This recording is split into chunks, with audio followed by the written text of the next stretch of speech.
Welcome back to Ravenous Babble. My name is Dan, and today I'll be babbling on about Dusk Till Dawn spoilers. More specifically, since we're still in pre-spoiler season, I'll be babbling on about the spoiler cards that have been revealed thus far. But before that, I did want to apologize, as I've been missing as of late. I haven't had a new video posted in about 2 weeks. And while I'm not obligated to apologize for that, I do want to apologize for that because my intentions are to get at least one video out per week, but sometimes life gets in the way. I've had a lot of issues to get sorted out, the biggest one being that my car got 2 flat tires on the way to my locals, and since the car had a slew of other issues, I ended up scrapping it and had to figure out a new car situation moving forward, and that will be resolved, hopefully, in 2 days. So, huzzah to that, but that whole incident has kept me very busy. That being said, on a lighter note, I have accomplished a major feat in Flesh and Blood. I now have every legendary and a playset of every playable card in the competitive formats, that is. I don't have cards like Go Bananas, Yorick, things like that. But all of the cards that can generally be played in Blitz or Classic Constructed, I finally have a full playset of all of them and every legendary. I've also taken the time to sort all of my cards. So between the, 9 sets that we have now, a playset at least of every card and the legendaries, it took a while. Don't know if you guys knew, but there's a lot of generic cards in Flesh and Blood, and the generics took the longest without a doubt. But we made it, we're sorted, we're organized. I can play any deck I want now on the fly, even though I'm probably still just going to stick to Azuri. But yeah, I just wanted to share that with you guys. A little bit of bad news, a little bit of good news. But again, I'm sorry that I haven't had content out in the last 2 weeks. I promise I'm trying my best to change that, and I have no intentions of going away. None at all. It's just, a speed bump in life. Anyway, let's get into it. First and foremost, I do want to go ahead and thank February for continuing to be the best source for Flesh and Blood spoilers, and for having this wonderful visual gallery of said cards that I'll be using throughout the video. They even have a convenient spoiler schedule, where you can find out when cards will be spoiled once that information becomes public knowledge. If you haven't used February in the past, for spoiler season, or in general, definitely check them out. Now, I've talked about some of these before, but I'm going to review all of our current spoilers nonetheless. So, let's start off with Bellona, Archangel of War. Bellona reads, once per turn action, 2 resources, attack. When Bellona attacks, you may banish a card from your hero's soul. If you do, put a +1 counter on each angel you control. Ward 4, she has 4 power and 4 life. Something important about Bellona is that we haven't seen her fully spoiled. Similar to Soraya, Bellona has a front side, which we haven't seen yet. In addition, they're a light angel ally, not a light illusionist angel ally. This potentially means that Bolton can actually use the new cycle of angels, but that remains to be seen. Bellona does, however, imply that we will see some sort of angel tribal coming in Dusk Till Dawn. To what extent, we don't know. It could be just the heralds in their archangel form. It could be a bunch of other angels as well. Again, that remains to be seen. Amidst the spoiler cards that we've received so far, we've seen quite a few hero specializations, all of which have the Unity keyword. This is a new keyword, and it specifically looks for the Unity card to be defended together with a card from hand. So you're looking to block with 2 cards, one of which is the Unity card. And if you've done that, then you get a token. You get to create a token that is specific to the hero that the specialization is for. There are some exceptions to that, though. Alright, let's get into it with Anthem of Spring. Anthem of Spring is a blue, 0-cost Earth action. It's a Briar specialization and reads, the next attack action card you play this turn gets +1 power. Go again. The Unity effect creates an embodiment of Earth token under any number of heroes' control. While this card doesn't seem like one you'd want to actually play out, it is another blue Earth card, which is worth noting. In addition, if you already have an embodiment of Earth in play, when you block with this and another non-attack action card, you'll be able to block between 8 and 9 damage between the 2 cards. That's not too shabby. Next up is Northern Winds, a blue, 0 cost, 2 block, ice action. Ultimate specialization, freeze, up to 1 equipment, item, and or ally each hero controls. A frozen object cannot be played or activated. Its unity effect creates a Spellbane Aegis token under any number of heroes' control. This one stirred the pot quite a bit. As it wasn't immediately clear that freeze had a set duration, people assumed that this freeze effect was permanent. LSS did manage to clear it up later in the day that this card was spoiled, effectively saying that the duration of freeze is now part of the keyword itself, which means it's static, and wasn't included in the reminder text on the card, unfortunately. It's an easy oversight, but I'm not really too sure how people immediately came to the conclusion that this would be permanent. It's obvious that this would be problematic, and when you take a breath and step back and look at the situation, it's clear that either freeze became a true keyword and doesn't have a duration based on whatever the card says and just has a set duration now, or they messed up and just didn't write the duration on the card. Either way, this card's pretty cool. Call Down the Lightning is a yellow 0 cost 2 block lightning action. Lexi specialization. Your attacks this turn get whenever the defending hero adds 1 or more defending cards from their hand to the chain link. This deals 1 damage to them. Go again. The unity effect creates an embodiment of lightning token under any number of heroes' control. That part's notable because the only hero that has been able to create an embodiment of lightning token so far is Briar.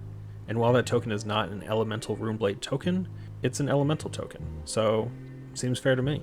It's actually pretty neat that there's kind of some cross-hero token creation, since the embodiment of lightning has so far been very much so tied to Briar specifically. Moving on to the actual card effect. This card seems really good. Unity aside, the card effect on this card seems more important. Though it will hinder how wide you can go with Lexi on a given turn, this card can easily close out a game with little to no resistance. Honestly, this one terrifies me a little. We'll see where it goes with Lexi and how she is now and how she ends up being after this set, but this seems like a pretty good card. Starstruck. Starstruck is a 7 cost, 3 block Guardian action attack. Bravo specialization. This card reads Crush. When this deals 4 or more damage to a hero, the only attacks they may play or activate during their next turn are attacks with base power greater than the damage dealt this way. And its unity effect creates a Seismic Surge token under any number of heroes' control. This card has 10 power. This is another card on what I would like to call the Crippling Crush power level. Since Crippling Crush, I don't think we've seen one in red. They've all been yellow. I think that's fair. I think there's a good reason for that, because if Bravo does dominate you, if you have a 3 block in hand and a D-react in arsenal, you could block 7 pretty easily. Now you need to have that specific setup, but it's doable. Whereas Crippling Crush, they would still leak 4 in that situation, and you would need to have a piece of armor to block as well.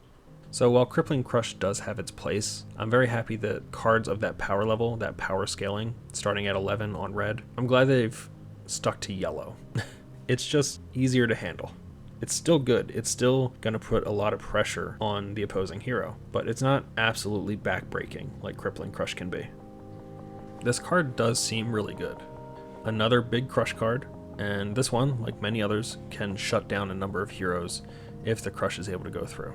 One that comes to mind immediately is Azuri and her stealth shenanigans. But again, since you can block with a card from hand and a D-react from arsenal, Azuri should be able to reasonably defend against this. Aside from its crush effect, I think the unity effect is actually really interesting with this card, because if you do create the Seismic Surge token, you can come back to your turn and off just a blue and the card itself, you could play Chokeslam.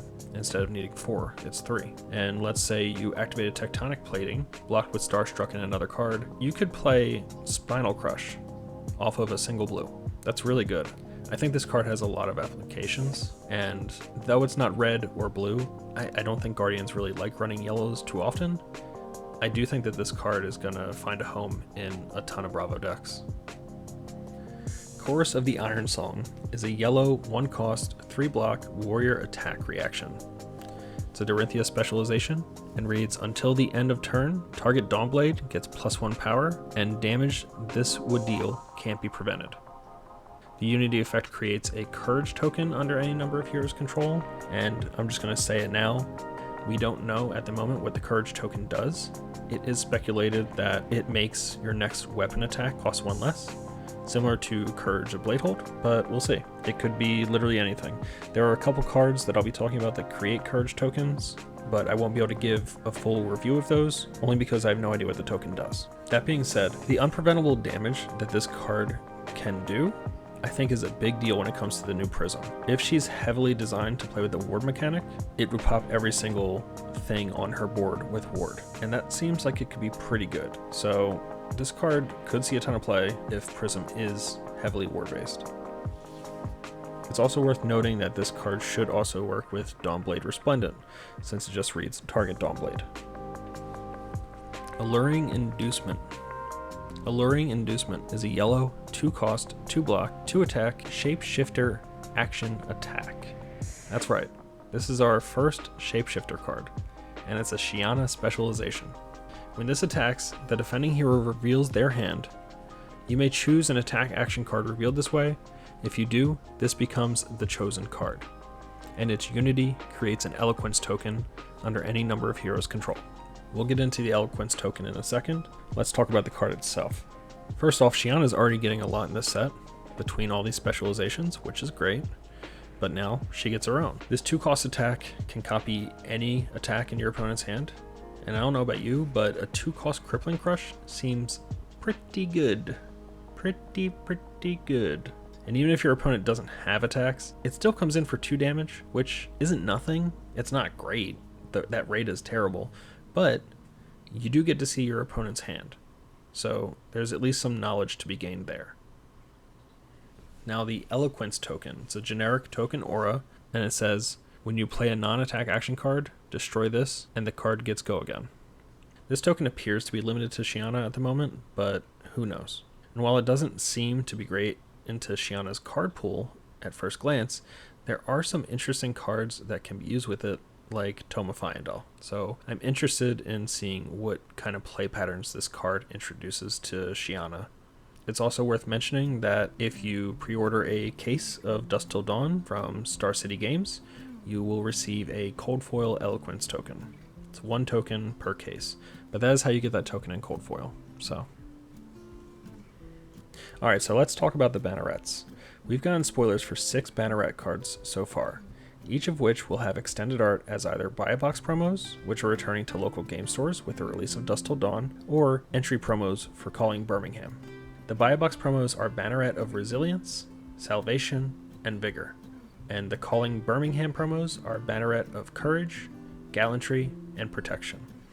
Each of these bannerets has the Soul Flare keyword, which gives you a benefit when that card is charged into your soul. Sadly, I don't have much knowledge when it comes to Bolton, so I can't give a truly informed opinion on the banneret cycle, but it seems fairly beneficial to gain something when you're charging your soul. So I'd have to say that they're at least decent. I'm sure that 1 or 2 will stand out above the rest and see a lot of play, but it's hard to tell right now.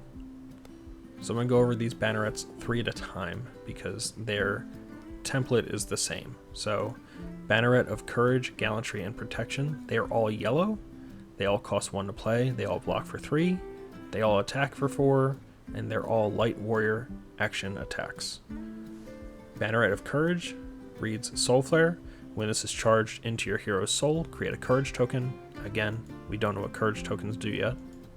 Banneret of Gallantry reads Soul Flare. When this is charged into your hero's soul, create a Quicken token. And Banneret of Protection reads Soul Flare.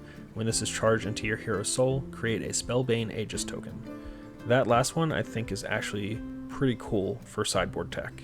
The other ones I have no idea how good they'll be, but this one I can see at least having a spot in your sideboard, maybe as like a 2 of. The other 3, Banneret of Resilience, Salvation, and Vigor, are all yellow, 0 cost, 3 block, 3 attack, light warrior action attacks. Banneret of Resilience reads Soul Flare. When this is charged into your hero's soul, the next action card you defend with this turn gains +1 block. This is interesting because I don't believe there is a way to charge your soul when blocking currently. If I'm wrong about that, we can look forward to that changing. I'm personally wondering if Bolton will get a shield of some kind that lets him charge when blocking, or charge to activate the shield, but that does make it so that he wouldn't be able to use Raiden, which is his signature weapon, so we'll see what happens, but I thought that could be neat. Banneret of Salvation reads Soul Flare. When this is charged to your hero's soul, the next time you hit this turn, gain 1 life. And Banneret of Vigor reads Soul Flare. When this is charged to your hero's soul, the next time you hit this turn, gain 1 resource. So there's definitely some merit to quite a few of these, but it's something we might have to sit and stew on for a little bit, especially Resilience, to try and figure out how we're going to utilize that block and how we're going to charge. But you can look forward to those if you are pre-ordering boxes from your local game store or if you're attending Calling Birmingham. Let's talk about our first new hero, Vincent. 4 intellect, 20 life. She is a Shadow Runeblade hero. At the start of your turn, banish a card from your hand. If you do, create a rune chant token. Whenever you play a Shadow non-attack action card, you may pay 1 life. If you do, the next rune chant effect that would deal damage this turn can't be prevented. Vincent's interesting. I'm not exactly sure how to rate her without seeing her new tools.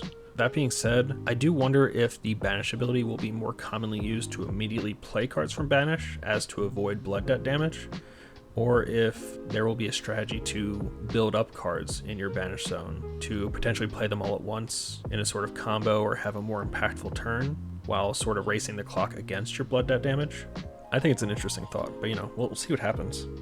Kind of reminds me of old school Suicide Black in Magic the Gathering. Her second ability, though, is quite relevant, especially with cards like Consuming Volition and Meet and Greet in the Runeblade card pool, which require you to have dealt arcane damage on that turn to gain their additional effects. With Vincent, these cards are almost always going to be live, so definitely consider that when you're building her. Flail of Agony. This is Vincent's signature weapon. It has 1 power, it's a Vincent specialization, reads once per turn action, pay 1 life to attack. When this hits, create a rune chant token. It is a Shadow Runeblade weapon, flail one-handed. There's a few things that I find to be intriguing about this weapon. First off, it's a specialization. I'm not 100% sure why they did this, since I don't think that this weapon would be broken in chain, but it does give Shiana a new weapon option. Shiana can now pull off a Blood on Her Hands combo with something like dual flails and high striker, so that's neat. Now, you'll probably just die in the process of that combo, but we're doing it for the memes, right? The second intriguing thing about Flail of Agony is that it's a one-handed weapon, which means that Vincent could potentially use 2 of them, or could use an offhand. Even if she doesn't end up with a way to get go again for her weapons, this could still be relevant into a ranger matchup where they can use Melting Point. This way, if they hit one of your weapons with it, you still have one as a backup. As for offhands, we only have a few options to pick from, and Arcane Lantern is definitely a notable one for the wizard matchup, but we could see new generic and or Runeblade offhands. But again, this being a specialization would make it weird if we received a Runeblade offhand, since no other Runeblades would be able to use it, unless that's the point. Now, if that is the point, and eventually we do get a generic Runeblade non-specialization one-handed weapon, maybe we can explore the territory with whatever the offhand ends up being, if we get one. But if I were you, I would keep my eyes peeled for a Runeblade offhand during spoiler season. Phantom Banshee. It's a 3-cost, 3-block Shadow Runeblade action attack. This comes in rainbow, so the red has 7 power, the yellow has 6 power, and the blue has 5 power. The card reads Runegate, which is a new keyword. If you control rune chants equal to or greater than Phantom Banshee's cost, you may play it from your banish zone without paying its cost. The card also has blood debt, of course. Now this card is our first introduction to the Runegate keyword, which is similar to the affinity-like mechanic that cards like Rune Flash or Amplify the Arcanite currently possess. That being said, it is different in 2 ways. 1, you need to have that many rune chants or more instead of the mechanic reducing the cost for each rune chant that you have. And 2, you need to play it from your banish zone in order to play it in that way. From your hand, this card is going to cost 3. All in all, the card seems like it's going to be viable in Vincent, but how strong it truly is remains to be seen.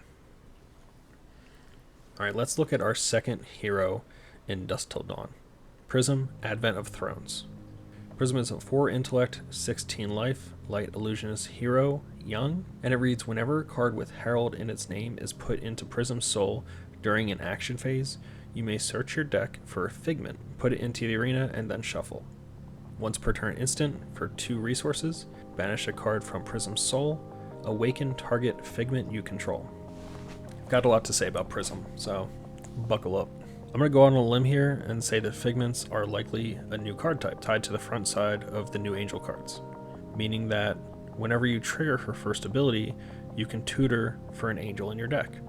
Figment might also not just be limited to those cards. There could be other cards with Figment attached to them, which kind of broadens what she could tutor for, but who knows. Her second ability does make it seem like the front side of the new Angel cards would be completely different from that of Soraya, in that they would be permanents from the get-go, as opposed to something that just immediately transforms. I'm very curious about the new Prism and the new Angels and how they're going to play together. Also, it's worth noting that some have made a point to mention that we still don't know if the new adult Prism, Prism Awakener of Soul, will have the same abilities as this new young Prism. Now, there are a few reasons as to why the adult Prism card hasn't been revealed yet outside of this logic. It could be that it's a story spoiler, or it could simply be a coincidence. Time will tell. But I find it interesting that her having different abilities could very much so be the case, especially since if you check the Dusk Till Dawn product page, you'll see that her adult card will be revealed on June 30th at the start of spoiler season, and there's literally no mention at all about Vincett's adult card. Now, why would they call Prism Awakener of Soul out specifically if there wasn't a reason for it like that? Why not also mention Vincett? Now, Vincett, considering she has the traditional naming convention for young heroes that have an adult equivalent, I think it's safe to say that she'll retain the same abilities. But Prism, I don't know. I'm starting to be in that tinfoil hat club. I think she might have a different ability as an adult. We'll find out. Now let's talk about Luminaris Celestial Fury, or as the community has dubbed it, Numinaris. This is a light illusionist weapon, scepter, two-handed. It reads, once per turn instant for 2 resources. Target angel attack or attack action card with Herald in its name gets go again. I think it's safe to say this is very much so a fixed Luminaris. Some folks might not be too happy about that, but Luminaris was busted, let's be real about it. I'd say that this is a fun representation of Luminaris, but if this doesn't work out, there's always Iris of Reality, right? And if you're playing Prism, Advent of Thrones, and Blitz, well, you can still use Luminaris, so take that for what you will. So while I was editing, Angelic Wrath got spoiled. You can see this card as I've been scrolling through the visual spoiler on February. I was going to wait until the next spoiler review to cover this card, but since I recorded the actual footage after recording the audio, I figured I might as well just talk about it now. So this card comes in Rainbow. It is a 0 cost, no block, no attack, light illusionist instant, and the red version of this card reads, target attack action card with Herald in its name gets +4 power. Now, this is pretty much a strictly better lightning press, but for Prism. Now, I haven't had much time to review it and absorb it, but the fact that this can make your heralds hit easier, so things like Herald of Erudition will trigger more often, and the fact that you can play this after blocks are declared, so you know whether or not your Phantasm will be popped, makes this card pretty damn flexible and pretty damn strong. Alright, let's talk about the last spoiler card that we've received so far. United We Stand. This is a yellow, 3 cost, 2 block, 6 power, light action attack. This card only has Unity text, and it reads, when this defends together with a card from hand, if Bolton is in your party, create a Courage token under his control. Then repeat for Bravo and Seismic Surge, Briar and Embodiment of Earth, Dorinthia and Courage, Lexi and Embodiment of Lightning, Oldhim and Spellbane Aegis, Prism and Spectral Shield, and Shiana and Eloquence. So let's cut right to the chase. Let's talk about the most important part of this card, and that is the party mechanic. Currently, this is the only card that references your party, and that could mean a number of things for the future of Flesh and Blood. 1, we might be getting closer to the release of the PvE format, and 2, we might be seeing a new multiplayer format in the form of something like 2v2 or 3v3 or something else. I've got a feeling that it's geared towards PvE, but I've also got a feeling that PvE probably isn't coming until 2024, and that this might just be LSS slowly introducing cards to build hype for what will eventually be the PvE format. Now on this opinion, amongst all things I have an opinion of in Flesh and Blood I would love to be wrong about. I'm very happy that they're taking their time with the format to make sure they get it right, but damn am I curious and fiending for any kind of information regarding that format. The only thing we have on it so far is in an interview, James White said that it's going to be something you can put down and come back to later. And if it ends up being something like Dungeons and Dragons, that makes me think that you will have milestones or checkpoints of some kind, maybe like rest areas where you would shuffle or modify your deck. So you would effectively be recycling your deck and restarting so that when you start up again, you don't need to worry about any kind of bookkeeping for what was in your deck or what kind of gear you had, this, that, or the other. But yeah, it's the one thing I'm really looking forward to with Flesh and Blood. PvE aside, a new multiplayer format could be cool too. I just think that this card would be a little narrow in a 2v2 setup. 3v3 might be more reasonable, and honestly, it seems fairly on flavor with the literal war of the Monarch approaching us in the lore, so that could be a thing. And who knows, Party could be something totally different. What do you guys think of Party? Do you think we'll see a 2v2 or a 3v3 format? Do you think we're getting PvE soon? Or do you think LSS is planting seeds for the future? Let me know in the comments down below. And until next time, stay safe, keep playing great games. I'll catch you on the next one. See ya.